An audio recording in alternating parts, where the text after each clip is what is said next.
Jane, are you still at the dress shop? If you are, you need to drop that dress and leave that place this instant. Huh? I don't have all the time in the world for a nitwit like you, so I'm simply going to go straight to the point. I've called the event planners and asked for them to cancel the engagement party. I've also retracted the payment made for the hall. What? Why would you do all that without telling me first, Betty? It's pretty simple, really, even though I see you don't get it. But since you cannot read the writing on the wall, how about I spell it out for you? You will not marry my son. Okay. I've never been more confused in my entire life than I am right now. What the hell is going on? I found your dirty little secret. Secret? I'm not keeping any secret from you or anyone else, for that matter. And even if I were, it does not warrant you calling off all plans for my engagement party without consulting with me. I found out you're an only child. Is that it? Of course I'm an only child, just like Jack. What's the problem with that? Nothing. Only, I discovered that you have a single mother who had you out of wedlock. What are you doing? Stalking my life? Oh, no. And it's just a harmless little background check. And does Jack know you've been doing this? Why are you being so paranoid? I always knew the boy had no brains of his own. But I will not sit back and watch him bring shame upon our family by bringing an unwanted child with cheating blood into our home. Excuse me? Did you just call me an unwanted child? It appears I did. And guess what? I'll do it over and over again if I want to. Look, Betty, I really don't mind that you have reservations about me or my background. Besides, you've never really liked me. But what I will not have you do is throw hands with me. Or any other personal shades for that matter. I did not decide when and how I was born. But you were born out of wedlock regardless. And that still consolidates my point. The Smiths have a long-standing tradition of decent marriages. Jack's father and all the fathers before him had spotless marriages that birthed classy and socially acceptable children. For that reason, we do not have kids outside of our marriages. We don't even marry from blended families, much less divided ones. And we definitely don't get married to unwanted children. I am not unwanted. But I didn't say you were.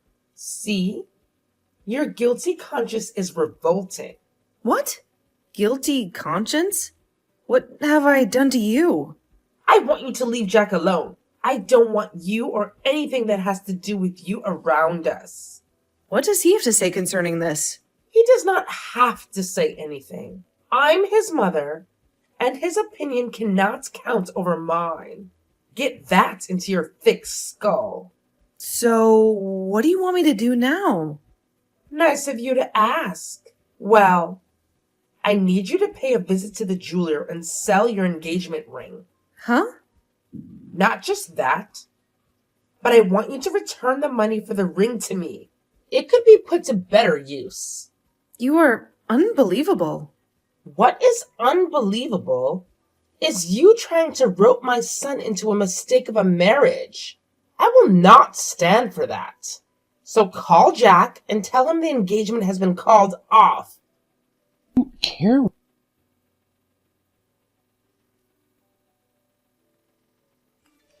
Mom, why would you call up the plans for my engagement party without telling me first? Oh, I see she has told you already. That silly girl. But must you accost me like everybody else? Not even an atom of respect for your dearest mother? You know I respect you, Mom. However, respect is reciprocal, and I expect you to respect me as well. I'm no longer a child, you know. Oh, really? So what are you now? A man, Mom. A man? Really? Wow. That's funny. You're still my little boy, Jack, and I want only what's best for you. As a matter of fact, I'm doing exactly that right now.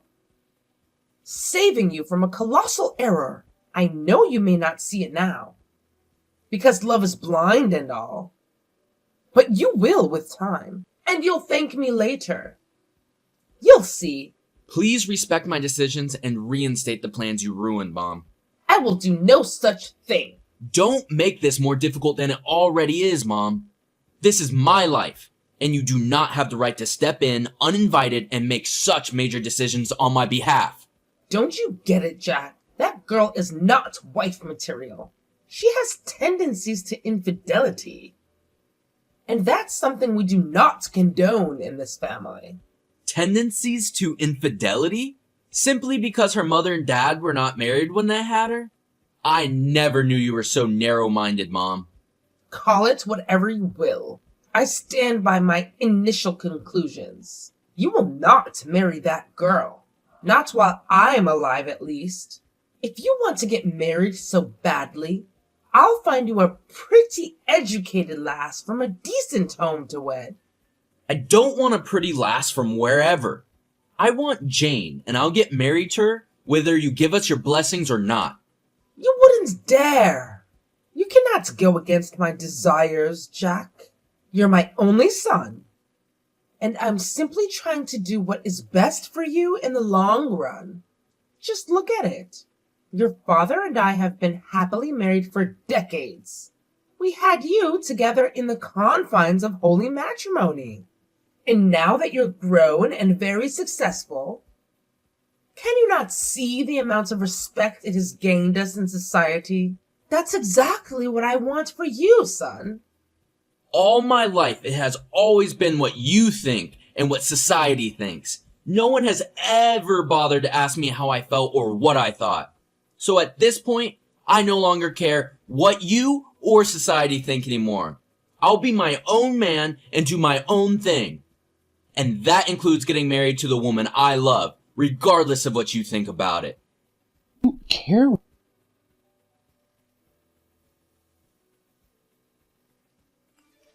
Jack, darling, I know you're just angry now. Let me give you some time to think about it.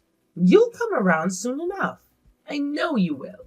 Undo all the damage you've done, Mom, or What? Jane and I will elope and have our wedding without you, Dad, or anyone else, and you'll never again set your eyes on me, Jane, or any children we may have as a result of our union. No, you can't do that. Call Jane and fix what you have spoiled, else you will not like the outcome of this. You must do as I say, Jack. Don't underestimate me, Mom. I'm begging you. I don't care.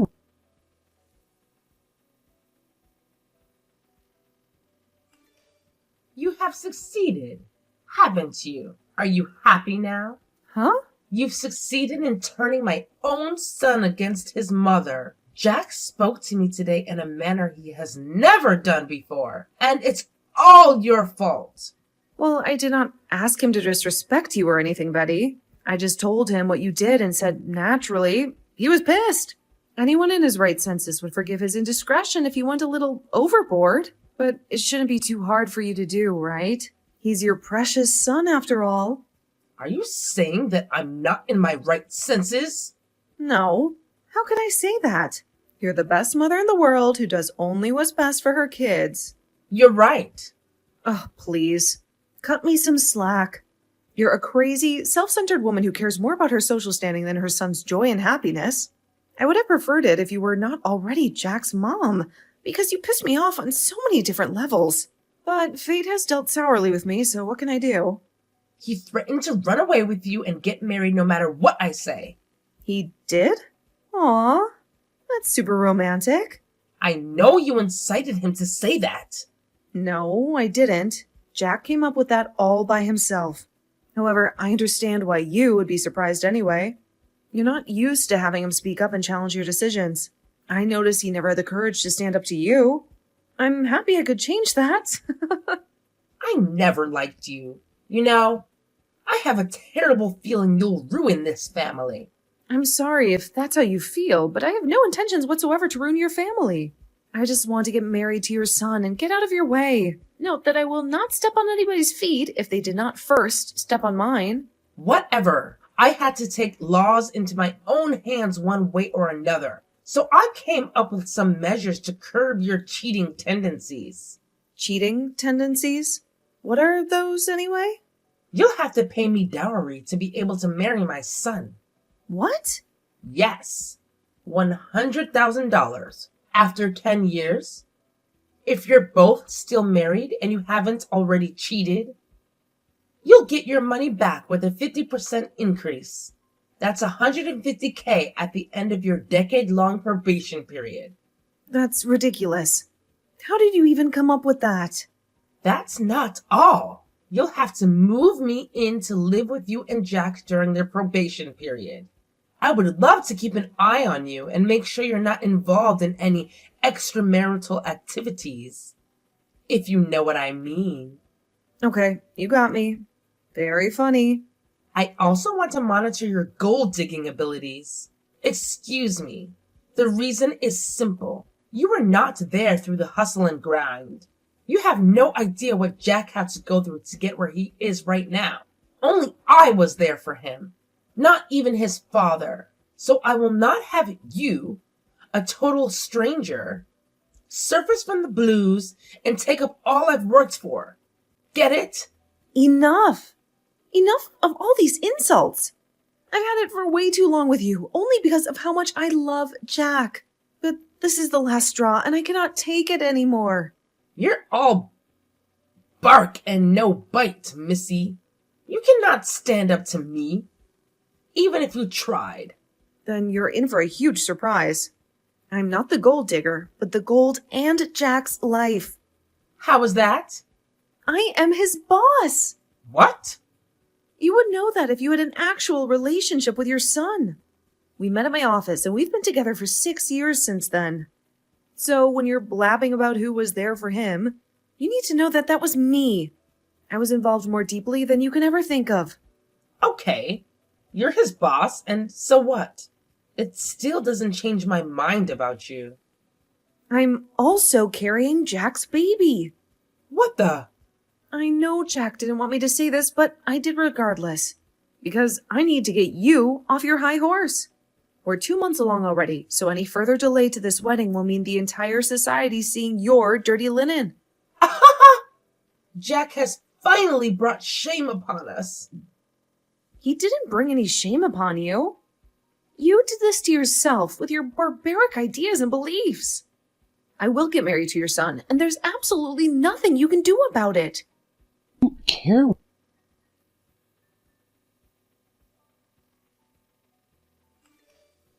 Jack, pick up the damn phone. I'm gonna smash your head with a bottle if you do not respond right now. Smash my head? How do you intend to do that? Over the phone? That's not the point, silly boy. Then what is it? Mom, I'm at work and I really do not have time for long chats right now. When were you going to tell me? Tell you what? That Jane was your boss at work. Haha, that? I told you, don't you remember? She's the reason I have all that I do. You let me make a fool of myself by calling her a gold digger. You did what? You shouldn't have done that, Mom. That's my boss. That girl has more money than you can imagine. She doesn't need me for anything. That's why I feel so lucky to be in her life. Please tell me you're getting married to her for the money, because we need a lot of that. No! I want her because I love her. Oh, that's a bummer. Well, what about the child? She told you that? Gosh, she shouldn't have.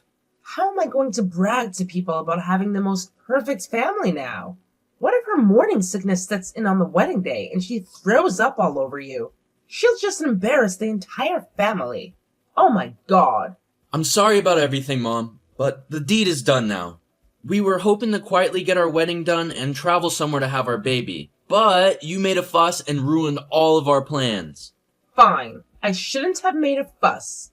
I was only looking out for my son, but it has backfired on me now. So what do we do now? I was thinking of a small wedding instead, with only close-knit friends and family attendance. Hell no! You cannot have a small wedding.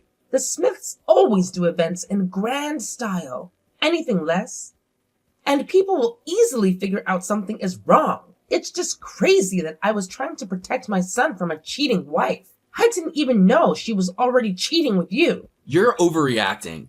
Mom, it is not cheating if she's doing it with me. The Smiths do not have kids outside wedlock. We'll be married before you can say Jack Robinson.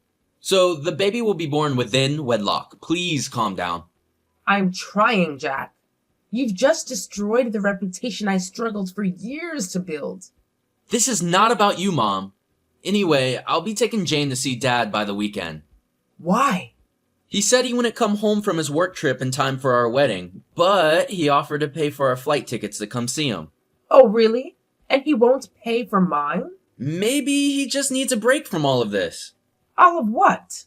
Nothing, Mom, nothing.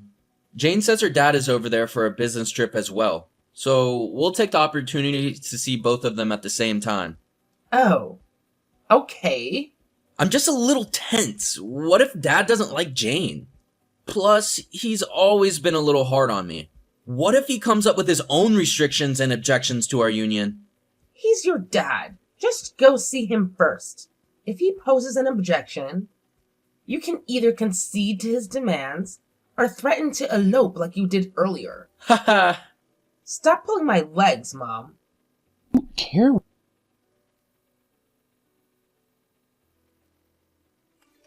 Hi, son. Are you not home from your trip yet? I need Jane to come over to the dress shop for a fitting. You're online, Jack. Why are you not saying anything? Is something wrong? Mom, who was my father? Huh? Why would you ask me such a question? You know who your father is. If so, how is it that my father is Jane's father as well? What? How? Dad is Jane's biological father as well. Mom, what don't you understand? Smith cheated on me. He cheated on me. My whole life is ruined now. Oh, how do I tell the world? My family heritage was not a heritage after all. Will you talk now, or do I have to force it out of you? Talk about what? You're being very rude to me right now. Your mother's heart is shattered. And all you can do is threaten me? My trip with Jane was not at all what I expected, Mom. I was afraid my fiancée who was carrying my child was my sister. So we all had to take DNA tests to clear out the fog. And no one called me? There's no need to call the author of the confusion. What do you mean by that? Will you tell the truth or not? There is no need to be told, Jack. Your dad is a cheat. The DNA test results shows he's not my dad. Who is my dad, Mom? Have I been living a lie all my life? I'm sorry, Jack. I should have told you earlier. Tell me now. Yes, Smith is not your father. I cheated on him during our honeymoon trip with the bartender at the lounge of the hotel we were lodged at. What? How can you tell me that after all of these years? After I've gotten used to a life of luxury? I tried to reach out to him after you were born, but I heard he was dead. Oh no. So I decided to play along. And for all these years, Dad thought he had a son. That's why I didn't want you to marry just anyone. I kept coming up with excuses to ruin all your relationships. Because I was scared you might one day get married to your sister without knowing. But you ended up ruining my life anyway, Mom. You lied to me all my life. You accused all my ex-girlfriends of doing something you were guilty of. I'm sorry, Jack. I really didn't mean to hurt you. Can you forgive me? Can you mend broken glass? No, right? That's the same way I cannot forgive you. From today on, you're no longer my mother. I hate you. Carol.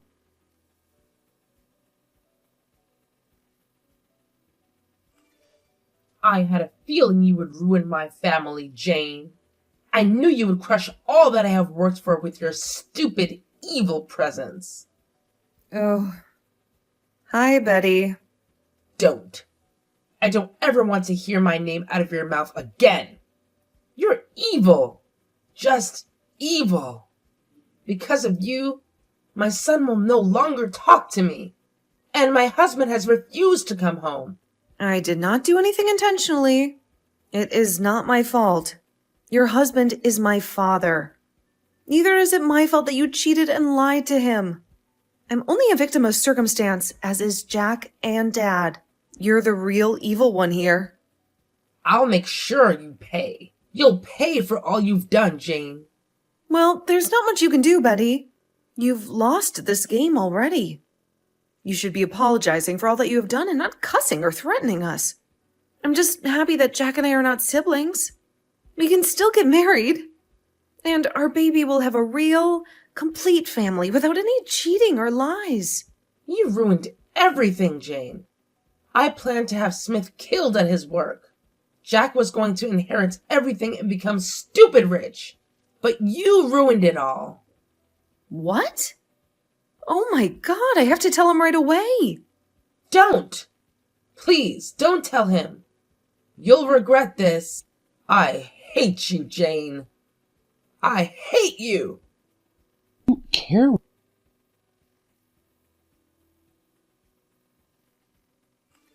Jack, what did you send to my mail? Divorce documents. Huh? They're from Dad. Why did he send it through you? He should be a man and face me himself. I actually prefer that he stays as far away from you as possible. We know you're planning to assassinate him and take over all his property and assets.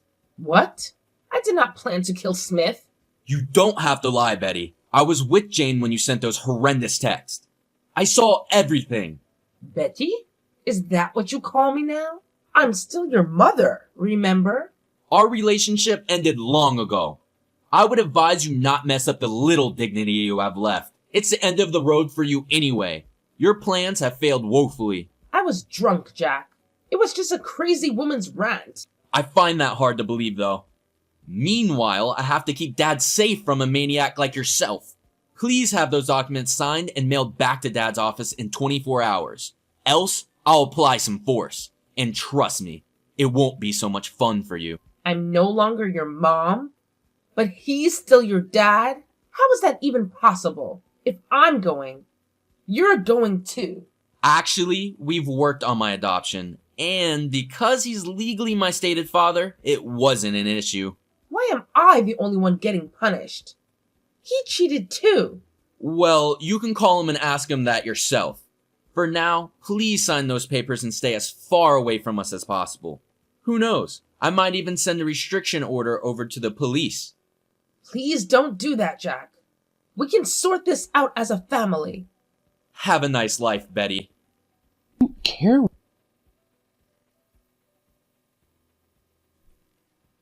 After Betty's marriage to Smith crumbled into pieces, her entire world seemed to crumble along with it. The dissolution of their relationship brought about a series of devastating events that left her feeling lost and helpless. First, she was abruptly evicted from the family house, leaving her with no choice but to face the harsh reality of being thrown onto the unforgiving streets. Stripped of any form of financial support or alimony, Betty had to investigate the treacherous waters of survival all on her own. While Smith might have believed that his decision to end the marriage was made in a haste, he found solace in the reinsurance of his children. They convinced him that it was better to be safe than sorry, urging him to move forward with the difficult decision. Despite the emotional turmoil he experienced, Smith tried to convince himself that he had made the right choice, even if it meant sacrificing the stability and comfort Betty had once provided. Meanwhile, in a world seemingly untouched by Betty's heartache, I and Jane were busy immersing ourselves in the enchantment of love and new beginnings. Our wedding plans continued unabated, and we were finally able to realize the wedding of our dreams. Nestled in the midst of lush green valleys and surrounded by majestic trees and the wonders of natures, we exchanged our vows, and under the watchful gaze of the blue skies. Our joy on that blissful day was immeasurable, as we were not only joined by our loving family and friends, but also by the promise of a new life growing within Jane's womb. The presence of her unborn baby served as a poignant symbol of undying love and the limitless possibilities that lie ahead. It was a moment filled with hope where the weight of Betty's struggles temporarily faded into the background, allowing me and Jane to bask in the radiance of their own personal joy. In a world where fortunes ebb and flow, where the one person's life crumbles while another flourishes, the paradox of joy and sorrow intertwines, reminding us of the unpredictable nature of existence. As Betty grappled with the aftermath of her shattered marriage, I and Jane embarked on a journey filled with love, celebration, and the promise of a bright future. Life in all its complexity continues to unfold, weaving together stories of heartbreak and resilience of shattered dreams and newfound hope. And within the tapestry of human experience, the threads of fate intertwine, creating a symphony that resonates with the ebb and flow of life itself.